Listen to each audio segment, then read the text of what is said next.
ಅವರು ನ್ಯಾಯಾಲಯದ ಮನೆ ಹೋಗ್ಲಿ ಅವರು ಪಾಪ ಅವರವರ ಅಭಿಪ್ರಾಯ ಅವರು ವ್ಯಕ್ತಪಡಿಸ್ತಾರೆ. ಚುನಾವಣೆ ಯಾವ ರೀತಿ ನಡೀತು ಅಂತ ಸಾರ್ವಜನಿಕವಾಗಿ ಜನಜನಿತ ಆಗೈತೆ. ಅವ್ರ ಹತ್ರ ಏನು ಅವ್ರು ಹೇಳಿಲ್ವಾ ಚುನಾವಣೆಯ ಅವಶ್ಯಕತೆ ಇರಲಿಲ್ಲ. ಈಗ ನಾವು ಪ್ರತಿ 40 ವರ್ಷದಿಂದ ರಾಜಿ ಮಾಡ್ಕೊಂಡು ಬಂದಿದ್ದೀವಿ. ಅವ್ರು ಬಹಳ ಚೆನ್ನಾಗಿ ವೈಭವೀಕರವಾಗಿ ಹೇಳಿದ್ರು. ಪ್ರಜಾಪ್ರಭುತ್ವದ ಏನು ವೈಭವೀಕರಣ ಅಂತೇಳಿ ಬಹಳ ಚೆನ್ನಾಗಿ ಮಾತಾಡ್ತಾರೆ. ಅವ್ರು ಬಹಳ ಕೈಲಿ ಕೆಲಸ ಮಾಡೋಕ್ಕಾಗಿದ್ರು ಬಹಳ ಚೆನ್ನಾಗಿ ಮಾತಾಡೋದು, ಚೆನ್ನಾಗಿ ಕಲ್ತವ್ರೆ. ಬಹಳ ಅದ್ಭುತವಾಗಿ ಕಲಗಾರ ಮಾತಲ್ಲಿ ಮಾತ್ರ ಅಬ್ಬಬ್ಬಬ್ಬ. ನಮ್ಮ ಮಾಗಡಿ ತಾಲೂಕಿನಲ್ಲಿ ಯಾರು ಇಂಥವ್ರು ಹುಟ್ಟೇ ಇರಲಿಲ್ಲ ಬಿಡಿ, ಈ ಥರ ಮಾತಾಡ್ತಕ್ಕಂಥವ್ರು ನಾವು ನೋಡೇ ಇರಲಿಲ್ಲ. ಚುನಾವಣೆ ಬೇಡ ಕಣ್ರಿ ಅಂತ ಹೇಳಿದ್ರೆ ಚುನಾವಣೆ ಮಾಡಿಸ್ತವ್ರು. ಚುನಾವಣೆ ಮಾಡಿಸಿದ್ಮೇಲೆ ಚುನಾವಣೆಯಲ್ಲಿ ಅವ್ರನ್ನೆಲ್ಲ ಬೀದಿ ಬಿಟ್ಬಿಟ್ಟು ಓಡೋದವ್ರು. ಅವರು ಸೋತ್ ಮೇಲೆ ಅಷ್ಟು ಸಾವಿರ ಕೊಟ್ಟರು ಇಷ್ಟು ಸಾವಿರ ಕೊಟ್ಟರು ಅಂತ ಆರೋಪ ಮಾಡೋರು. ಅವರು ಚುನಾವಣೆ ನಾವೇನು ಬೇಕು ಅಂತ ಹೇಳಿರಲಿಲ್ಲ. ಈಗ ಎಷ್ಟೋ ಜನ ಅವ್ರ ಕಾರ್ಯಕರ್ತರು ವಾಪಸ್ ತಗೊಂಡ್ಬಿಟ್ರು. ಚುನಾವಣೆ ಬೇಡ ಕಣ, ಒಳ್ಳೆ ಕೆಲಸ ಮಾಡ್ತಾವ್ರೆ ತಮ್ಮಣ್ಣನವರು.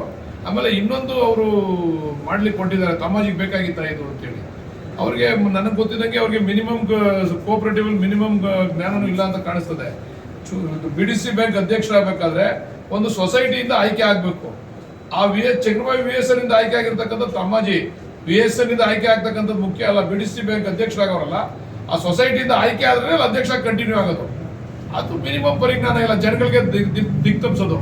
ನೋಡ್ರಿ ಅವರು VSN ಚುನಾವಣೆಗೆ ನಿಂತ್ಕೊಂಡ್ಬಿಡವ್ರೆ, ಅವರು ಅದು ಬೇಕಾಗಿತ್ತೇನ್ರಿ ಅಂತಕ್ಕಂಥ ದಿಕ್ ತಪ್ಪಿಸ್ತಕ್ಕಂಥ ಕೆಲಸ.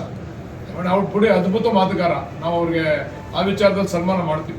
ಚೆನ್ನಾಗಿ ಮಾತಾಡ್ತಾರೆ. 3,000 ಕೋಟಿ ಕುಕ್ಕರ್ ಕೊಟ್ಟಿದ್ರೆ ತಾವ ಕೊಟ್ಟಿದ್ದಾರೆ ಅಂತ ಹೇಳಿ ಚುನಾವಣೆಗೆ ಬಂದ್ಮೇಲೆ ನಾವೇನ್ ಬೇಕೋ ಮಾಡ್ತೀವಿ. ಚುನಾವಣೆಗೆ ನಿಂತ್ಕೊಂಡ್ಮೇಲೆ ಅವರು ಮಾಡಕ್ ಹೇಳ್ರಿ. ಚುನಾವಣೆಗೆ ಹೋದ್ ಯುದ್ಧಕ್ಕೆ ಹೋದ್ಮೇಲೆ ಶಸ್ತ್ರಾಸ್ತ್ರಗಳಿಂದ ಯುದ್ಧ ಮಾಡಕತ್ತೇನ್ರಿ. ಆಮೇಲೆ ಹೇಗೆ ಅವ್ರು ಕೊಟ್ಟಿರ್ಬೋದು ದುಡ್ಡು, ಅವ್ರ ಕಡೆ ಕೊಟ್ಟವ್ರೆ ದುಡ್ಡನ್ನ.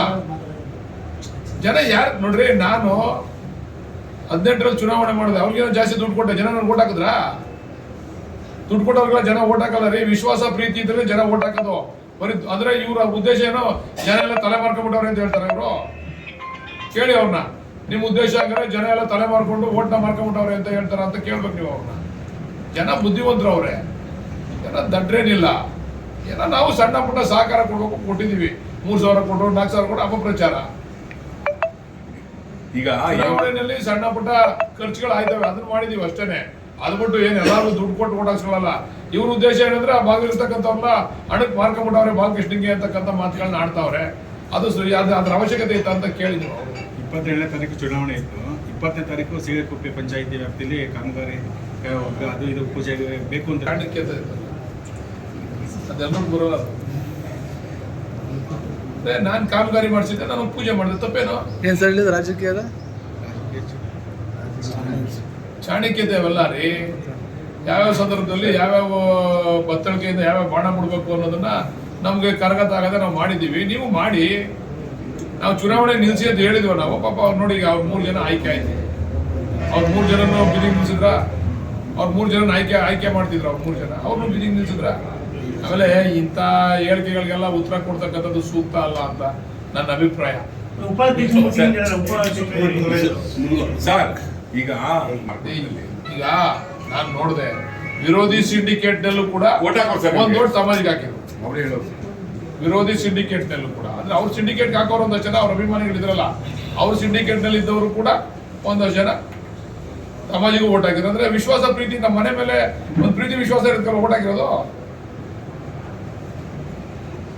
ಹಿಂದೆ ತಾಲೂಕ್ ಪಂಚಾಯತಿ ಇದು ತಾಲೂಕ್ ಬೋರ್ಡ್ ಚುನಾವಣೆ ಇತ್ತು. ತಾಲೂಕ್ ಬೋರ್ಡ್ ಚುನಾವಣೆ ಅಂತಂದ್ರೆ ಅವಾಗ 3 ಜನ ನಿಂತ್ಕೊಳ್ಳೋದು. ಒಂದು ಜನರಲ್ಲು, ಒಂದು SC, ಒಂದು DCMA. ಅವಾಗ ಇವ್ರ ತಂದೆ ನಿಂತಿದ್ರು, ಯಾರು ನಮ್ಮ ತಮ್ಮಾಜಿ ಅವ್ರ ತಂದೆ ನರಸಪ್ಪನವರು.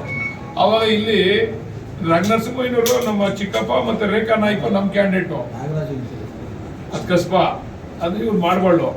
ಅವಾಗ ಆ 3 ಜನಕ್ಕೆ ಓಟ್ ಹಾಕಿದ್ರಲ್ಲ ತಾಲೂಕ್ ಬೋರ್ಡ್ನಲ್ಲಿ, ಆ ಸಿಂಡಿಕೇಟ್ ಅಲ್ಲಿ ಹಾಕೋರ್ಗೂ ಒಂದು ನರಸಪ್ಪನವ್ರು ಓಟ್ ಹಾಕಿದ್ರು. ಇನ್ನೊಂದು ಸಿಂಡಿಕೇಟ್ ಇರ್ತಿತ್ತಲ್ಲ ಇಲ್ಲಿ, ಆ ಸಿಂಡಿಕೇಟ್ 3 ಓಟ್ ಇತ್ತು. ಒಬ್ಬ ವ್ಯಕ್ತಿ 3 ಓಟ್ ಮಾಡ್ಬೋದಾಯ್ತು. ಅವತ್ತು ನರಸಪ್ಪನವ್ರು ಓಟ್ ಹಾಕಿದ್ರು.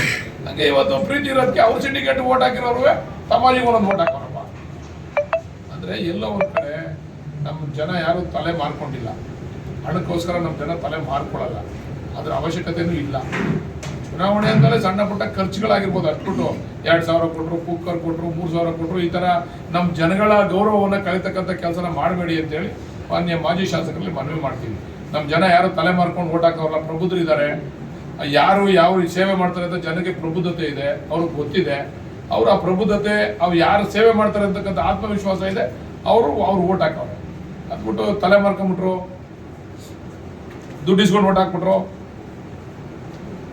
ಚುನಾವಣೆ ಆದ್ಮೇಲೆ ಇವೆಲ್ಲ ಬಿಡಬೇಕು.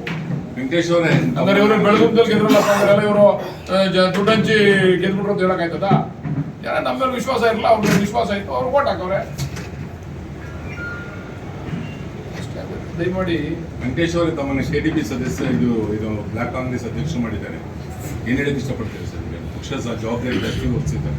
ನನ್ನ ಆಯ್ಕೆಗೆ ಸಹಕರಿಸಿದ ಡಿ ಕೆ ಶಿವಕುಮಾರ್ ಅವರಿಗೆ, ಮಾಜಿ ಸಂಸದರಾದ ಡಿ ಕೆ ಸುರೇಶ್ ಅವರಿಗೆ, ನಮ್ಮ ನಾಯಕರಾದಂಥ ಬಾಲಕೃಷ್ಣ ಅವರಿಗೆ ಸಲ್ಲಿಸ್ತೀನಿ. ನಮ್ಮ ಎಲ್ಲ ಮುಖಂಡರನ್ನ, ಹಿರಿಯ ಮುಖಂಡರು, ನನ್ನ ವಯಸ್ಸಿನವರು, ನನ್ನ ಚಿಕ್ಕ ವಯಸ್ಸಿನವರು ಎಲ್ಲರೂ ಜೊತೆಗೆ ತಗೊಂಡು ಪಕ್ಷ ಕಟ್ಟುವಂಥ ಕೆಲಸ ಮಾಡಿ. ಮುರ್ತಣ್ಣ ತಾವು ಇದ್ರ ಬಗ್ಗೆ ಒಂದೆರಡು ಮಾತಾಡಬೇಕು. ಏನಿಲ್ಲ, ನಮ್ಮ ನಾಯಕರ ಶಿಫಾರಸ್ಸಿನ ಮೇರೆಗೆ ಏನು ಡಿ ಕೆ ಸುರೇಶ್ ಸಾಹೇಬರು ಮತ್ತು ಶಿವಕುಮಾರ್ ಸಾಹೇಬರು ಆದೇಶ ಮಾಡಿದ್ದಾರೆ. ಜವಾಬ್ದಾರಿಯುತವಾಗಿ ನಿಭಾಯಿಸ್ಕೊಂಡು ಹೋಗ್ತೀವಿ. ಎಲ್ಲರೂ ಸಹ ಸುಮಾರಿಂದ ಹೊಂದಾಣಿಕೆ ಮಾಡ್ತೀವಿ. ಪಕ್ಷ ಸಂಘಟನೆಯಿಂದ ಜವಾಬ್ದಾರಿ. Okay, thank you sir. ಧನ್ಯವಾದ.